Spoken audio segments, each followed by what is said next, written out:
So, my name's Jen, and this is my story. My story kind of starts when my life changed forever. It was the day I got the phone call that my sister had died. Didn't make any sense to me.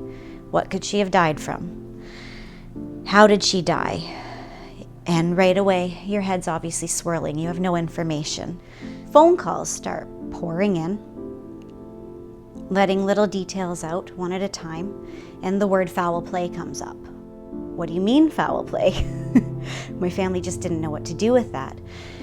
Following that, though, more phone calls came. The phone was always ringing, and simultaneously detectives were showing up at our door, and the pieces of the puzzle were starting to come together. We were starting to get a little bit of understanding of maybe something bad happened here. And sure enough, they confirmed that it was indeed foul play and that my sister had incurred several injuries. Right away, we were scheduled interviews, and by the next morning, we had detectives on our front lawn interviewing every family member, every friend, anyone that walked up our driveway, any delivery man that came. It was a circus in our front yard, it really was. And even in that, you're still reeling from hearing that a family member died, and then we're getting bombarded with people we know, people we don't know, detectives. My mother was in the house sobbing.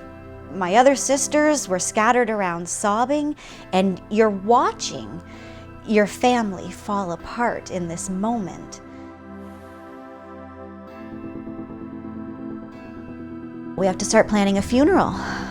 We had plenty of time to plan it because they didn't release my sister's body until a week because of all the autopsy and investigating they had to do. And then we find out at this funeral that we finally get to plan that it's going to be videotaped and there's going to be a strong police presence there. How is this even possible in our lives? How does this happen? And you make it through the funeral, and you know, we got there. We got through it, and we all take a sigh of, I don't know if it was relief. I guess in a way it was relief that the stressful funeral part was over. And we get yet another phone call that lets us know we have to go down to the police station and watch that same funeral that we just struggled to survive through all over again, to look for suspicious people that shouldn't have been at that funeral. The irony of it all is, as we're looking for suspicious people that shouldn't have been there, the offender actually ended up being somebody who should have been there. And very luckily, that arrest was made within a month of her murder. Just when we thought it was over was when we really started getting our education. The arrest doesn't finalize anything. Oh my goodness, the judicial system. And you start getting the phone calls flooding in from your detectives who don't have to do that. They were wonderful people. But now victim assistance programs that work for the Crown Attorney's Office that start to take care of you and guide you.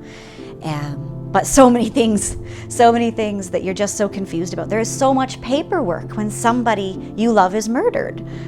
Paperwork for a murder. There was the pre-trial, there was the trial. Trial lasted just under a month, 3.5 weeks, where you're viewing awful pictures, you're hearing awful stories, and you can actually see your family falling apart at the seams.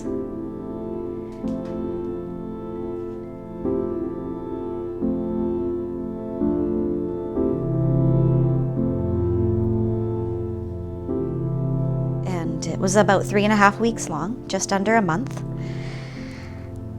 And then there was sentencing. But I think what nobody ever considers is what happens after. Is what happens after it's done. I found it very interesting how the phone calls dropped off. But everybody just assumes, well, it's a done deal. He's sentenced, he's in prison, the trial's over, it's a done deal. Try to tell a family that who's just lost their sister, their daughter, their wife.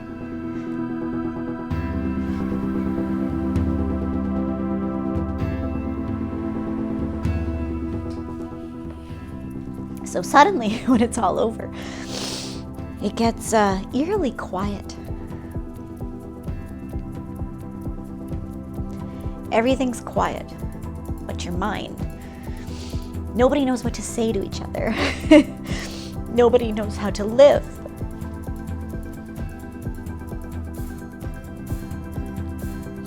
And so goes the process of healing.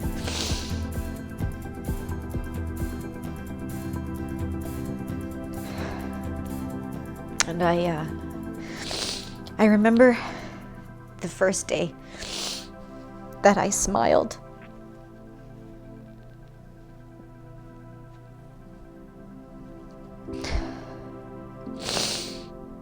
And it was a real smile. And it was the first smile that I had had in months that was real. And I can't even tell you what made me smile, but it was a real one. And I felt it from my toes up. And it was the moment that I said to myself, I'm going to be okay. And that's how healing goes. And you know, over time, you have less and less sad days, and over time, the healing's really strong. And over time, you're smiling more regularly. And then we get a phone call. And this phone call was from a different part of the system. It was from corrections. And they were calling to tell us that our offender had applied for parole. And they gave us the parole hearing date. And here we go again. The paperwork, again. The applications so that you're allowed to attend this hearing. Allowed. They're talking about the death of our family member, and we had to get permission to attend these hearings. And then we're told we have to write victim impact statements again for how her murder affected us in the last 10 years.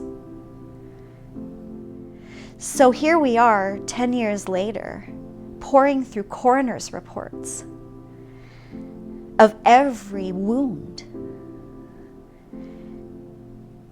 You want to talk about pain. And just when we thought it was all behind us, the painful part, it was put back in our laps again and forced back in our laps again. We were looking at pictures. We were looking at coroner's reports. But we got through that, and we got through that with the help of our victim service worker. He did not get parole, and she led us in there with her head held high and gave us the strength to walk out so that we all had our heads held up high. And I walked out of that parole hearing that day knowing that that victim service worker is what saved my family. She gave us strength, and she gave us the confidence to get through it, and she gave us a light at the end of that awfully dark tunnel. And then there was a hearing for day parole, and then there was an appeal to the decision to him not getting day parole. And I have to say that every single parole hearing, every time we have access to that now, I can see the strength in my family getting stronger. It knocks us down, for sure it knocks us down, but not as deep. I knew that that was the field I needed to get into. I knew that I needed and wanted to help people the way that victim service worker helped us. Going into that program, as confident as I was that I wanted to do it, I mean, you and I had an interview on the phone, and right away you said, you're a candidate for this because I can hear it in your voice, like you're ready. But even when I got off the phone that day, I wondered, am I ready? What am I really getting myself into? What I got was way more than what I bargained for. I didn't actually know what I was getting myself into. I knew the end goal that I wanted to help people, but I didn't know what victimology was going to bring to my life personally outside of a job. I was really just hoping to help people and do something I love. What victimology did for me was amazingly make me human again.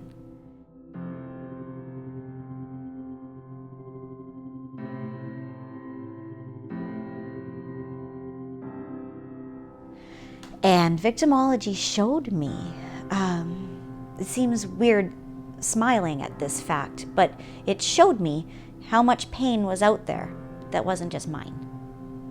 Through the program, hearing all the interviews, seeing all the films, all the documentaries, all the great guest speakers that we had in that course, I realized I wasn't the only one. My family wasn't the only family. There was pain everywhere. That's not a good thing, but what happened for me was it allowed me to see that. And it allowed me to realize I wasn't a victim anymore. Over all those years of coping and healing and coping and healing, I was also surviving. And at a certain point in one of my classes, I'll never forget that moment either.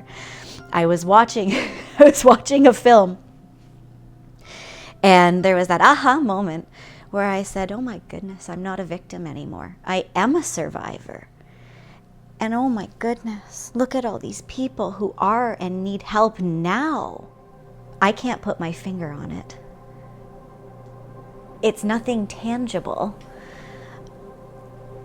I can't say I know the moment where you get hope back, but what I can say is that it's the smallest things that you need to focus on that are happy, and right there is hope. So in the midst of all the pain, there might be something that makes you smile that day, or there might be something that puts a little glimmer in your eye that day. And as small as it may be, if you can recognize it, that's hope. And then you build on it. And it's not about the successes or the failures in the justice system. You can't count on those. My family was very lucky, so far success after success, but we've also had some failures. And hope doesn't get interrupted by those. You can't let those link. The strength is in you and all the help that you're willing to take from everybody who wants to help you.